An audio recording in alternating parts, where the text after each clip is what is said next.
我係 Leona Wen， 我係 DISC-FLOW 嘅 Master Trainer。咁我已經有超過20年用 DISC 呢一個人才發展工具嘅經驗㗎啦。DISC-FLOW 咧係一個人才發展嘅評估工具嚟嘅。咁通過我哋去了解兩樣嘢，第一樣就係我哋嘅行為風格啦，第二就係我哋嘅情緒智商嘅發展，令到我哋咧可以有多啲選擇去同人相處嘅時候咧，我哋可以用最好嘅態度同埋最好嘅方式同人哋互動嘅。本身係因為係一個人，佢呢個工具好簡單，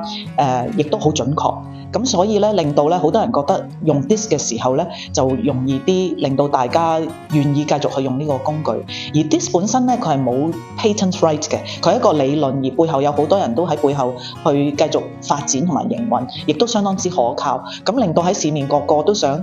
利用呢個工具，令到人才發展嘅時候都會用到 DISC 呢一個理論喺後邊咯。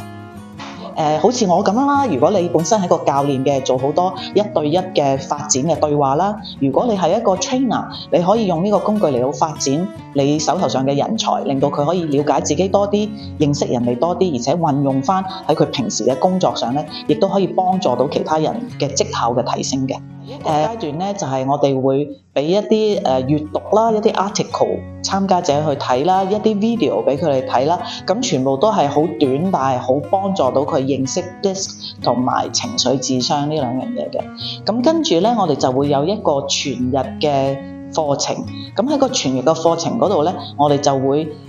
用一啲活動啦，真係我哋帶嘅1對1點樣去 debrief report 嘅活動啦，同一啲如果成班人一齊去用佢嘅 DISC-FLOW report 嘅時候，我哋可以做嘅活動咧嚟做底，令到參加者知道可以點樣運用翻 DISC 同埋情緒智商嘅呢啲活動咧，去 debrief DISC-FLOW 呢個 report。咁呢個就一定要面對面做嘅。個牌照係永久嘅，而且咧我哋仲會終身支援我哋嘅 certified trainer， 一路咧會有持續嘅培訓。